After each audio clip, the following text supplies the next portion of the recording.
देख रहे हैं राजस्थान समाचार।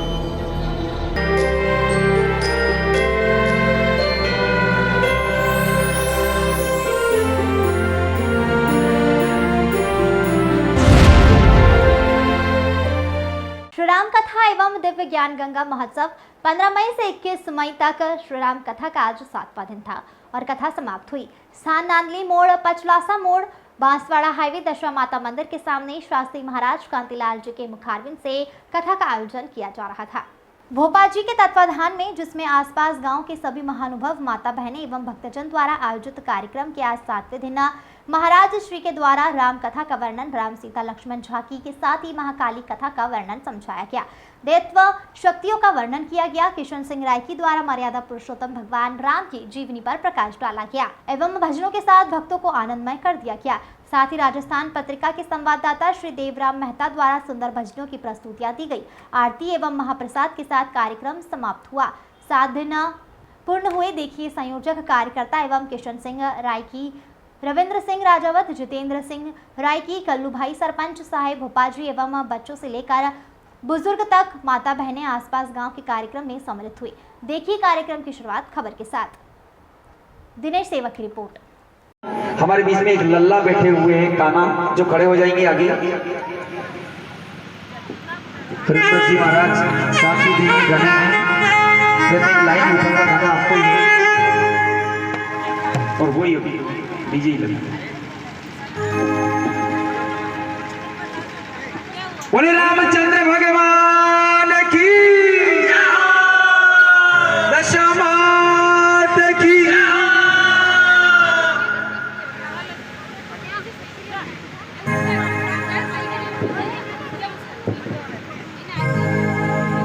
यदि तुम्हारी जान बचाना चाहती हो तो मुझसे आप युद्ध करो या बिना युद्ध किए मेरे साथ चल दीजिए। तब वो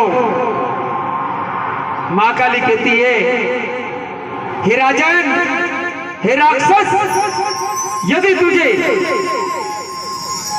मुझे पटरानी बनाना चाहता है तुझे मुझसे युद्ध करना होगा और तूने युद्ध में मुझे विजय प्राप्त कर लिया तो ही तू मुझे पटरानी बना सकता है, अन्यथा मैं तेरा खून पी जाऊंगी, मैं तेरा वध कर दूंगी। ऐसे समय में अब वो महाकाली क्या कहती है, मुझसे युद्ध कर, मुझसे युद्ध कर। ठीक उसी समय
ये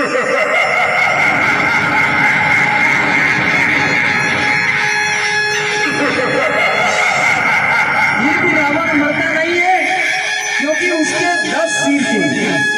कौन पेड़ बिन डाल, अरे कौन पखेरू पाख बिने, तो कौन मोती बिन काल, नयन सरोवर पाल बिने, तो धर्म पेड़ बिन डाल, अरे जीव पखेरू पाख बिने, तो नील मोती बिन काल। राम किसी को मारे नहीं, तो नहीं है पापी राम, अरे आप मर जाएगा वो कर कर खोटे काम। बोलिए सियावर रामचंद्र भगवान की जय। अरे परमात्म ने भूल गयो तू, भागवत कथा ने भूल गयो तू, ईश्वर जी ने भूल गयो तू, अरे जीव हंस राजा रे किनरे कारणी है जग में आवियो, अरे किनरे कारणी हो जग में आवियो।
आपका जो मेरे पास जो है वो देने का प्रयास कर रहा हूँ। ऐसी भीषण गर्मी में यहाँ खड़े करके गाना भी बहुत मुश्किल काम है। अरे लाखों महफिल सजी है जहां में, ऐसी महफिल सी महफिल नहीं है।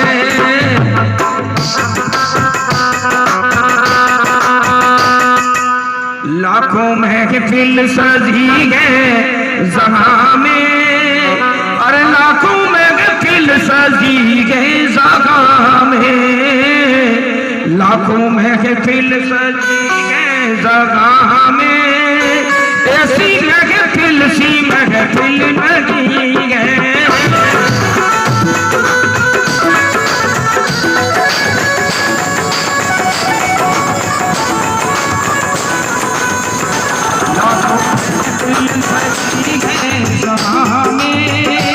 ऐसी महफिल सी महफिल नहीं है।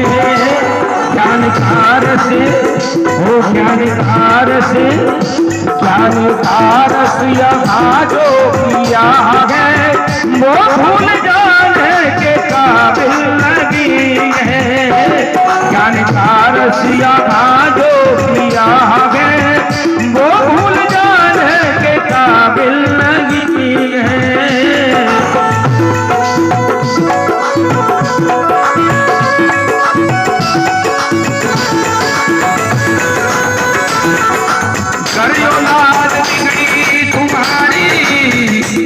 गड़ा तुम्हारा जमारा है, घर औलाद बिगड़ी तुम्हारी, तो बिगड़ा तुम्हारा जमाना है, और अगर औलाद सुंदरी तुम्हारी तो ये सारा जमाना तुम्हारा है, और अगर औलाद सुंदरी तुम्हारी तो ये सारा जमाना तुम्हारा है। अरे जिसकी औलाद वो जिसकी औलाद वो जिसकी औलाद बिगड़ी जमाने में वो सर उठाने के काबिल नहीं है।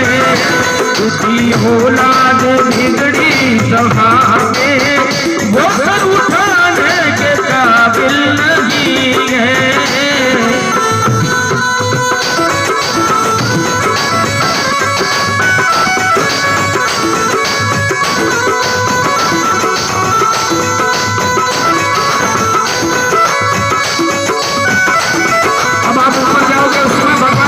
सिर्फ 2 लाइन की बात है, आप लेके जाना, इसके बाद मेरी वाणी को विराम दूंगा।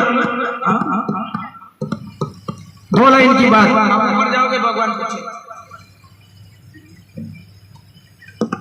अरे मार दिया जाए कि तोड़ दिया जाए, अरे बोलो तेरे साथ क्या सलूक किया जाए। अरे मार दिया जाए कि छोड़ दिया जाए। इनसे भी निवेदन किया तो आपने भी कोई कथा पढ़ने की कोई राशि नहीं ली, आपने भी ये फ्री में ये सेवा है कि धर्म लाभ लोगों को मिले, ये सनातन धर्म कम से कम बना रहे, इसको आगे बढ़ाते रहें, इस हिसाब से ये कर रखा है। अभी भी जैसे हमने मनु महाराज और कब से हिसाब लगा रहे हैं कि कितना पैसा मेरे को भरना पड़ेगा, तो अभी भी 85,000 रुपया अगर ये प्रोग्राम आज खत्म हो जाता है तो मनु महाराज को इनके घर से भरना है।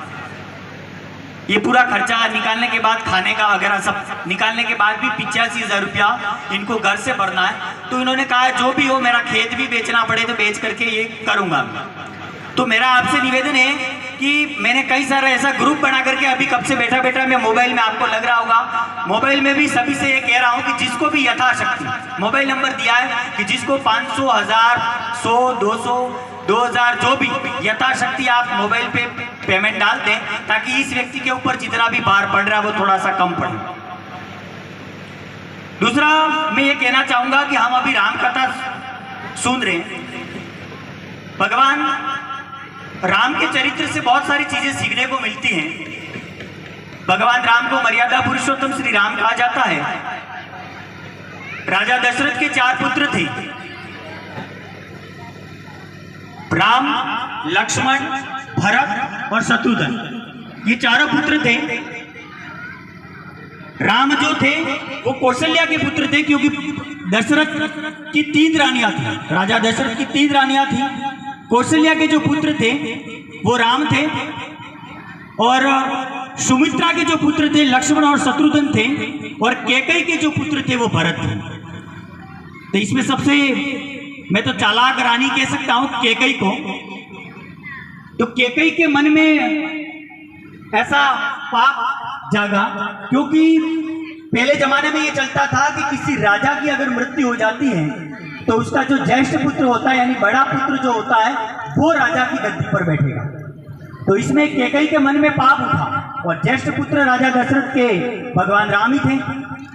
तो अगर राजा दशरथ के बाद में अगर अयोध्या का कोई राजा बनता तो वो भगवान राम बनते। लेकिन जो कैकेयी थी उसकी एक दासी थी मंथरा।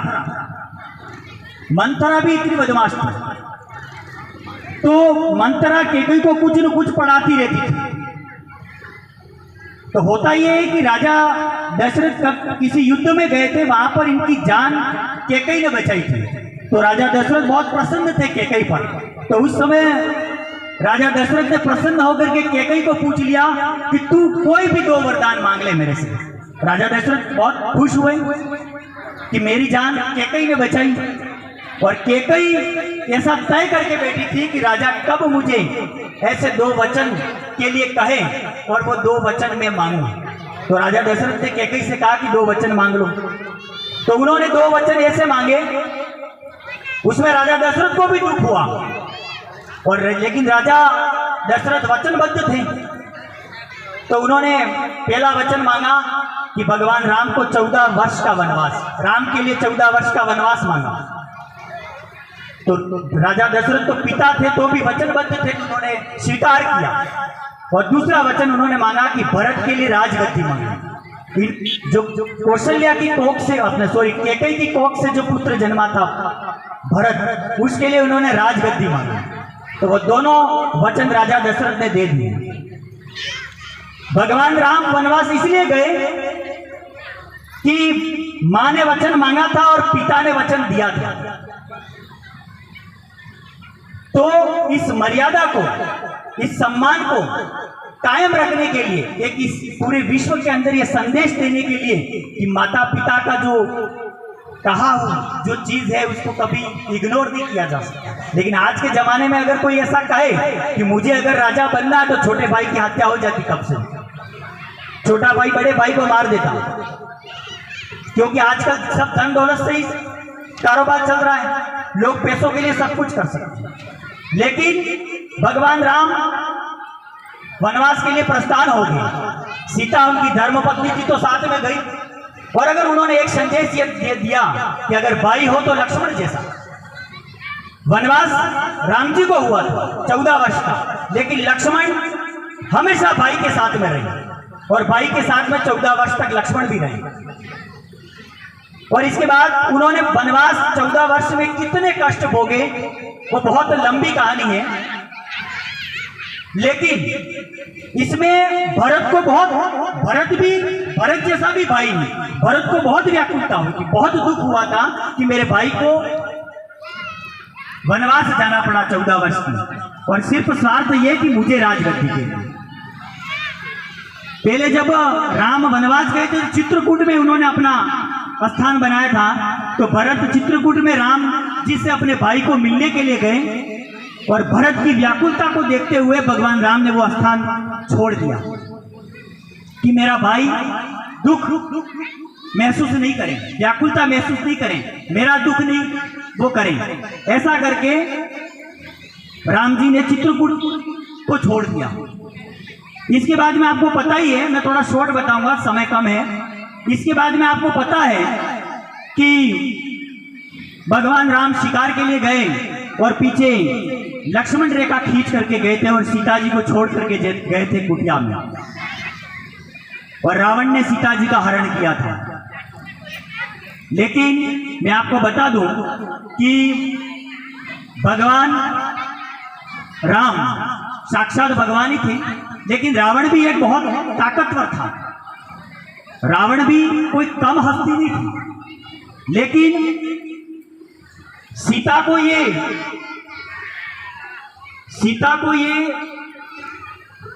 था कि अगर कोई भी गलत निगाह से या पराया कोई व्यक्ति गलत निगाह से अगर सीता को अगर छू भी जाता तो वो भस्म हो जाता। ये वरदान प्राप्त था। अब हर खबर पर रहेगी हमारी नजर। चैनल की हर खबर को सबसे पहले पाने के लिए fast public live news channel को सब्सक्राइब करें, लाइक करें, शेयर करें और हाँ, बेल आइकन पर क्लिक करना ना भूलें।